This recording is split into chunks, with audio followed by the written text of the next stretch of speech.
Bismillah, alhamdulillah, wa sallallahu wa sallam ala rasulillah. Allahumma la sahla illa ma ja'altahu sahla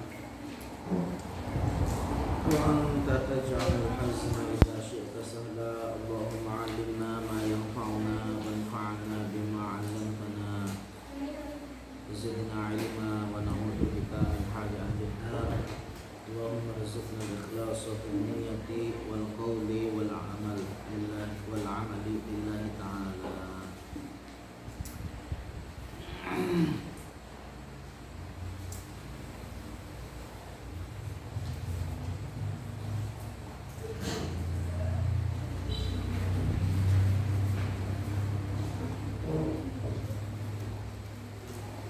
Bismillah, qala al-muallif rahimahullahu rahmatan wasi'ah. Jadi kemarin sudah kita jelaskan tentang muamalat, tentang macam-macam jual beli yang diharamkan. Kemudian sudah dijelaskan tentang sedikit bab nikah dan ditutup dengan bab nafkah. Sekarang kita akan menjelaskan tentang kewajiban-kewajiban hati.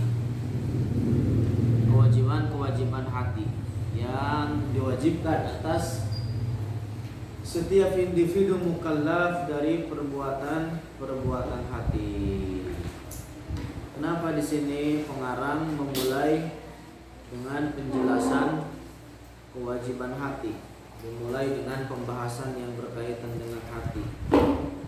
Karena hati adalah amirul jawarih, pemimpin anggota badan. Dalam hadis dijelaskan, ala inna fil jasadi mudghah. Jadi di dalam tubuh, di dalam jiwa manusia, diri manusia itu ada segumpal daging. Idza salahat salahal jasadu kulluh. Kalau seandainya daging tersebut baik, maka baiklah seluruh jasadnya, seluruh perlakuan, gerak-gerik orang tersebut.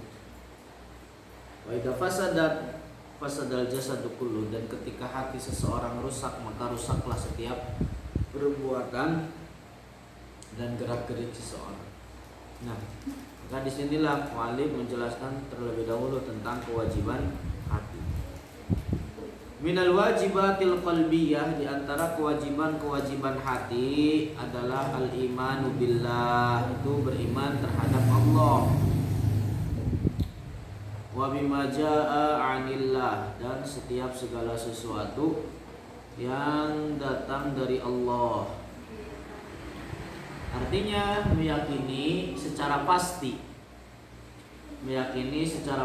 tentang keberadaan Allah dan mensifati Allah dengan sifat-sifat yang layak bagi keagungannya. Jadi iman terhadap Allah adalah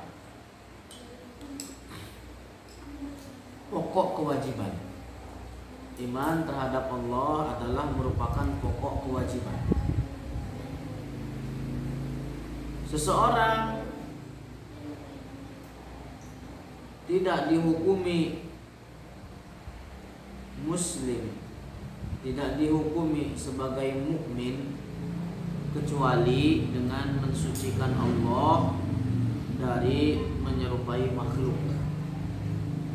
Kecuali dengan mensucikan Allah dari menyerupai seluruh makhluk. Meskipun ada seseorang mengatakan saya beriman terhadap Allah, kalau seandainya di dalam hatinya meyakini bahwa Allah misalkan berupa benda, pada hakikatnya orang tersebut tidak beriman terhadap Allah. Banyak orang di zaman sekarang itu mereka mengatakan la ilaha illallah, akan tetapi mereka membayangkan, mereka menggambarkan Allah, mereka menghayalkan di dalam hatinya bahwa Allah berupa benda, bahwa Allah berupa cahaya misalkan, bahwa Allah misalkan seperti udara tersebar di mana-mana. Pada hakikatnya orang tersebut tidak beriman kepada Allah, sekalipun mereka mengucapkan La ilaha illallah 1000 kali. Selama dia meyakini keyakinan rusak yang seperti ini, tidak ada manfaatnya mereka mengucapkan la ilaha illallah. Pada hakikatnya orang tersebut tidaklah beriman terhadap Allah, bukan muslim, bukan mu'min, tidak ada uzur di dalam permasalahan yang seperti ini.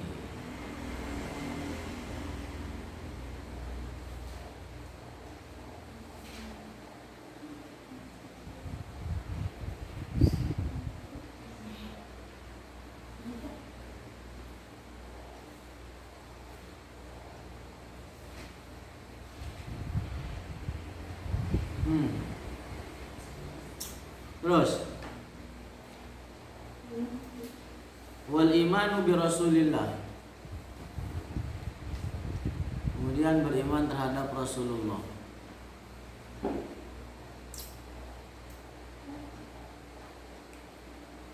Ini sir. Sini benar. Kasih yang situ tuh. Ini trio apa dijulukinnya? Lunglung. Kalau mereka bersatu di majelis buyar. Sini. La haula wala quwata illa billah.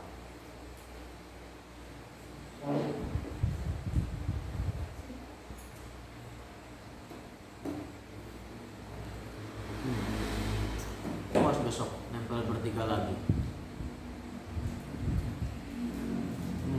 Terus wal imanu bi Rasulillah, kemudian beriman terhadap Rasulullah.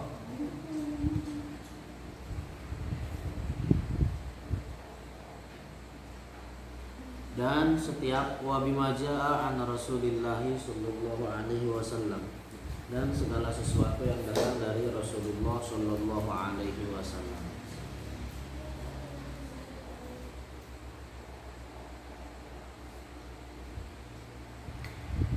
Wal ikhlasu, kemudian selanjutnya adalah al ikhlas. Wa huwa, dan definisinya adalah al amalu bit ta'ah, melakukan suatu ketaatan lillahi wahdah karena mengharapkan ridha Allah semata.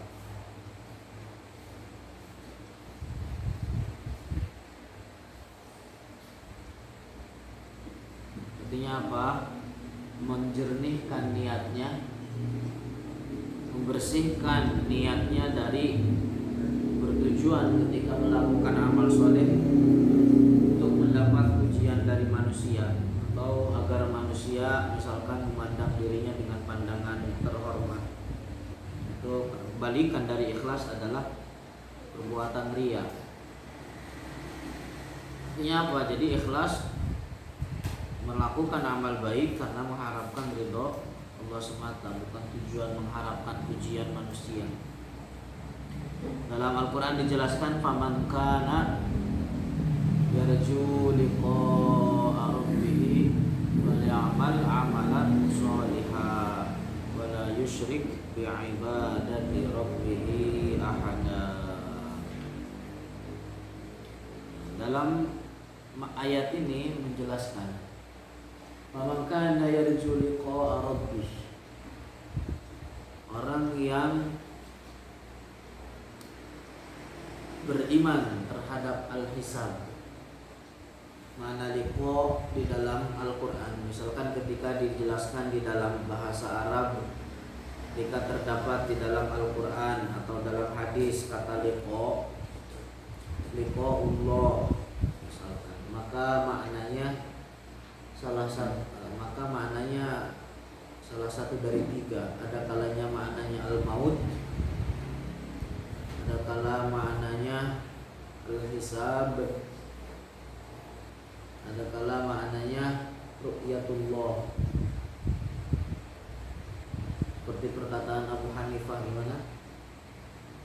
Wa liqa'ullahi bi ahli jannati haqqun. Nah, itu maknanya, artinya apa? Ru'yatullah.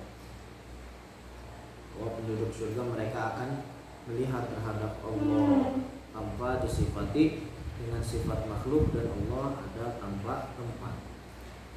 Nah, begitu juga di dalam hadis ini, faman kana yarju liqa'a rabbih, orang yang beriman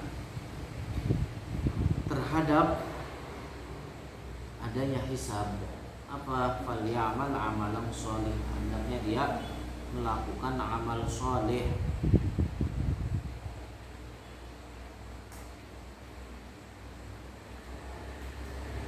Artinya apa?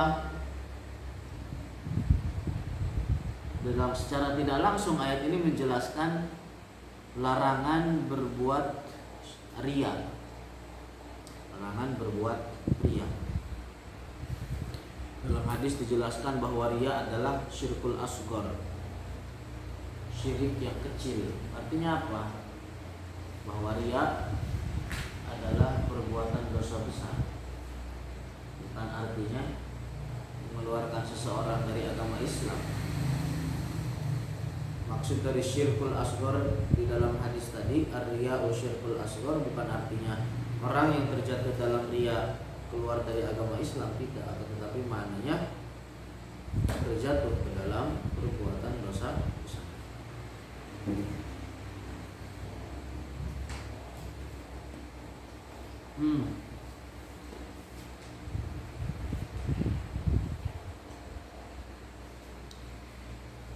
Wan nadamu 'alal ma'asi, kemudian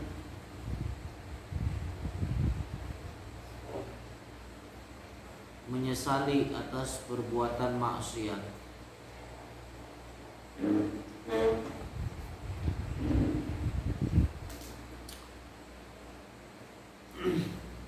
Artinya apa? Bertaubat, menyesal dari perbuatan maksiat yang telah dilakukan, sama halnya maksiat besar ataupun maksiat kecil. Artinya apa? Menghadirkan di dalam hatinya rasa sedih atas apa yang terjadi dengan dirinya dari terjatuh ke dalam perbuatan dosa.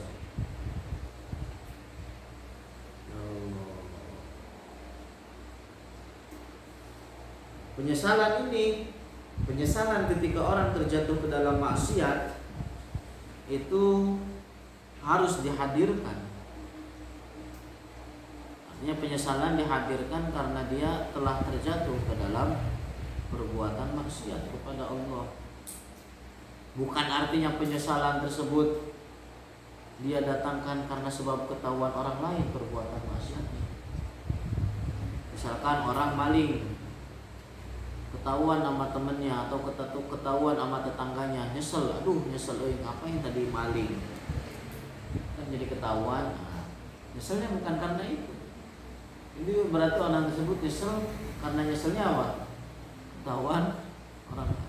Tapi yang dimaksud dalam hal ini adalah menyesal atas perbuatan dosa karena dia telah terjatuh ke dalam perbuatan maksiat kepada Allah. Terus wa tawakkulu 'ala Allah, kemudian bertawakal terhadap Allah, bertawakal kepada Allah. Artinya hanya menyandarkan setiap urusan hanya kepada Allah, menyandarkan setiap hal kepada Allah.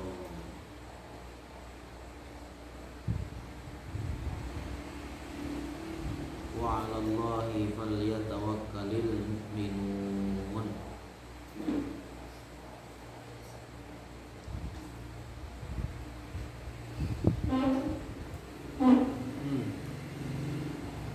Terus wal muraqabatu lillah, kemudian di antara kewajiban hati adalah al muraqabatu lillah.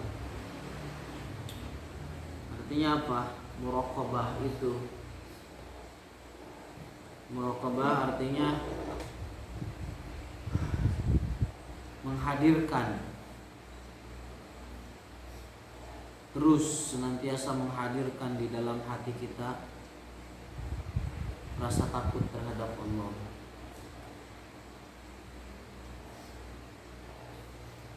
hadirkan terus rasa takut terhadap Allah, sehingga ketika senantiasa orang merasakan ini di dalam hatinya, itu dapat membawa dia untuk meninggalkan sesuatu yang Allah haramkan,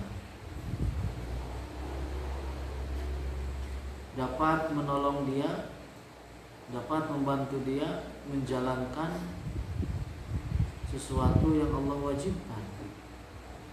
Karena di dalam dirinya tertanam apa?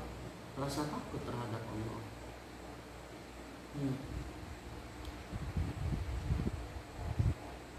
Makanya diwajibkan atas mukallaf ketika dia pertama beranjak balik untuk berniat menjalankan setiap apa yang Allah wajibkan pada dirinya. Gitu. Orang beranjak balik semestinya diniatkan di dalam dirinya untuk senantiasa menjalankan apa yang Allah wajibkan atas dirinya. Dari menjalankan setiap apa yang Allah wajibkan dan meninggalkan setiap apa yang Allah haramkan. Ya Allah. Itu. Jadi sehingga ketika orang terus senantiasa tertanam dalam dirinya rasa takut terhadap Allah, akan mendorong dia untuk menjalankan kewajiban dan meninggalkan hal-hal yang diharamkan. Terus waridho anillah, kemudian ridho atas apa yang Allah tentukan. Di mana taslim dengan artian menerima.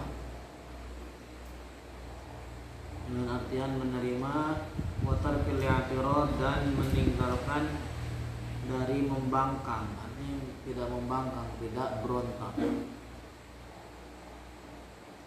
Jadi segala sesuatu yang Allah takdirkan kepada kita maka harus diterima dengan lapang dada, tidak boleh memberontak, baik hal sesuatu yang baik ataupun sesuatu yang buruk, sesuatu yang manis ataupun sesuatu yang pahit,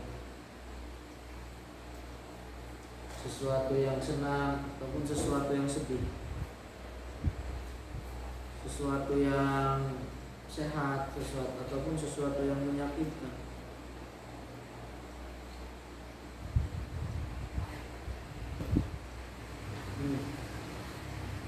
Terus wa syukru ala ni'amillah, kemudian bersyukur atas segala bentuk kenikmatan yang Allah berikan kepada kita. Bimana, dengan artian adam isti'amaliha fi ma'siyah, tidak menjadikan kenikmatan yang Allah berikan kepada kita di dalam perbuatan maksiat. Ajib, betapa jauh kita dari kata syukur. Bagaimana tidak, segala sesuatu yang Allah berikan kepada kita adalah merupakan nikmat. Dan kita terkadang mempergunakan nikmat yang Allah berikan kepada kita di dalam maksiat kepadanya. Jadi itu syukur yang wajib. Syukur yang wajib adalah tidak menjadikan kenikmatan yang Allah berikan kepada kita di dalam bermaksiat kepadanya. Ya Allah. Jadi orang yang menjaga hatinya, menjaga anggota badannya, menjaga setiap kenikmatan yang Allah berikan kepada dirinya tanpa menggunakan nikmat tersebut dalam perbuatan maksiat, maka dialah orang yang bersyukur. Maka dialah abdun syakirun, hamba yang bersyukur. Makanya adalah sangat sedikit dalam Al-Quran orang dijelaskan mereka yang sampai kepada derajat benar-benar bersyukur. Wa qalilun min ibadiyasy syakur, sangat sedikit.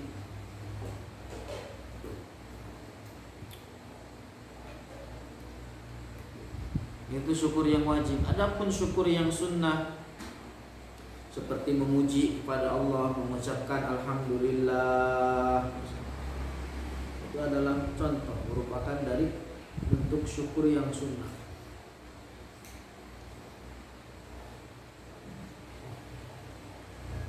Misalkan mendapatkan kenikmatan tertentu, mencit ayam, mencit domba, itu syukur yang sunnah. Dapat tiba-tiba rezeki nomplok, langsung mencit ayam bagi-bagi sama santri, itu hanya sebagian atau contoh dari bentuk syukur yang sunnah. Adapun syukur yang wajib tidak menjadikan setiap kenikmatan yang Allah berikan di dalam bermaksiat kepadanya.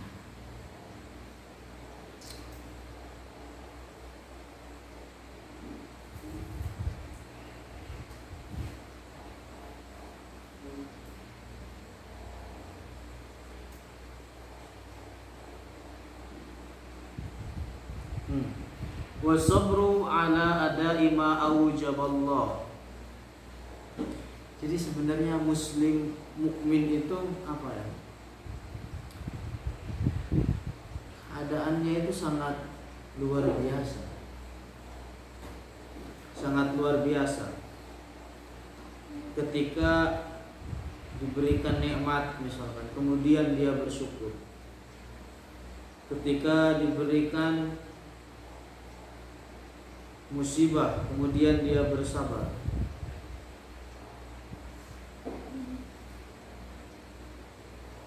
Ketika dizalimi, kemudian dia mengampuni, memaafkan. Itu dalam hadis dijelaskan, ulaika humul amnu wa humul muhtadun wa hum muhtadun. Terus wasabru ala adai ma aujaballah, kemudian bersabar atas atau di dalam menjalankan sesuatu yang Allah wajibkan.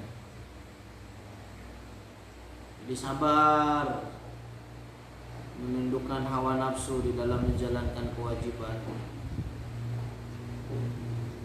Bangun subuh-subuh berat, melakukan sholat subuh, sabar gitu kan. Yang hari bulan puasa melihat es kelapa seger benar gitu ya, sabar. Apalagi ngelihat temennya yang lagi haid makan es kelapa siang-siang di kamar, sabar sering diulangi kan oleh kita bahwa sabar di dalam melakukan ketaatan di dunia itu pada hakikatnya adalah waktu istirahat kelak di akhirat. Karena bersabar di dalam melakukan kewajiban ketika di dunia, bersabar di dalam meninggalkan hal-hal yang diharamkan ketika di dunia itu lebih mudah daripada menghadapi siksaan Allah kelak di akhirat. Wasabru amma haramallah, kemudian sabar di dalam meninggalkan apa yang Allah haramkan. Wa ala mabtalaqallahu bihi, kemudian juga bersabar atas setiap musibah yang Allah berikan kepada makhluknya, kepada hambanya. Artinya apa? Bahwa musibah yang didapat oleh seseorang itu tidak menjerumuskan dia dalam perbuatan haram. Sebagian orang kan begitu, ketika tertimpa musibah, ada dari mereka yang tidak terima dengan musibah tersebut lalu melakukan perbuatan yang haram. Berarti orang tersebut tidak sabar. Artinya apa? Bahwa sabar ketika tertimpa musibah, dirinya bisa menahan untuk tetap kontinuitas, tidak melampaui batas-batas dari hal yang telah Allah haramkan. Kemudian wa bughdus syaitan, di antara kewajiban hati adalah membenci setan. Ya, membenci setan. Kenapa? Oleh karena Allah peringatkan kepada kita untuk menjadikan setan sebagai musuh. Jadi Allah memperingatkan kepada kita untuk menjadikan setan sebagai musuh. Fattakhidhu aduwwa. Banyak dijelaskan dalam Al-Quran.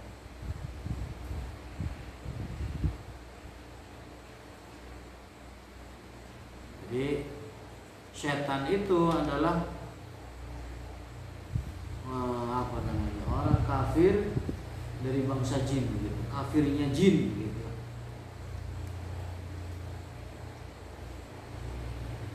Kafirnya jin. Terus wabugdu al-ma'asi, kemudian membenci perbuatan maksiat.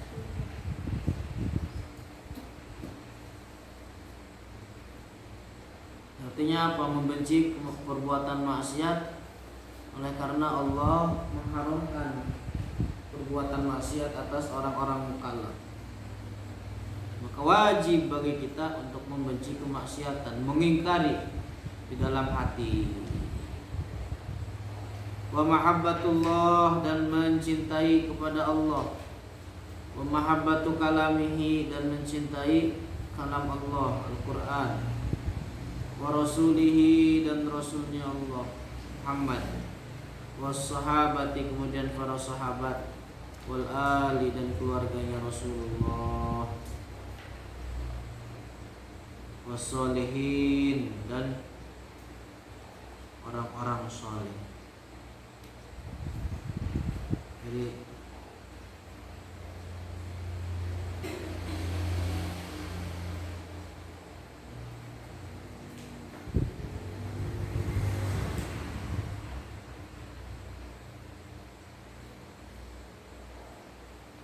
wajib untuk mencintai orang-orang saleh secara umum.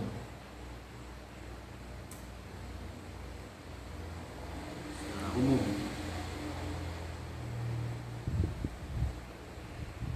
Adapun orang-orang fasik, maka tidak diitlakkan untuk wajib mencintai mereka. Enggak. Kita mencintai orang-orang fasik karena imannya. Kalau seandainya mereka muslim, tetap muslim, fasik muslim. Dan tetapi apa? Kita benci akan kefasikannya.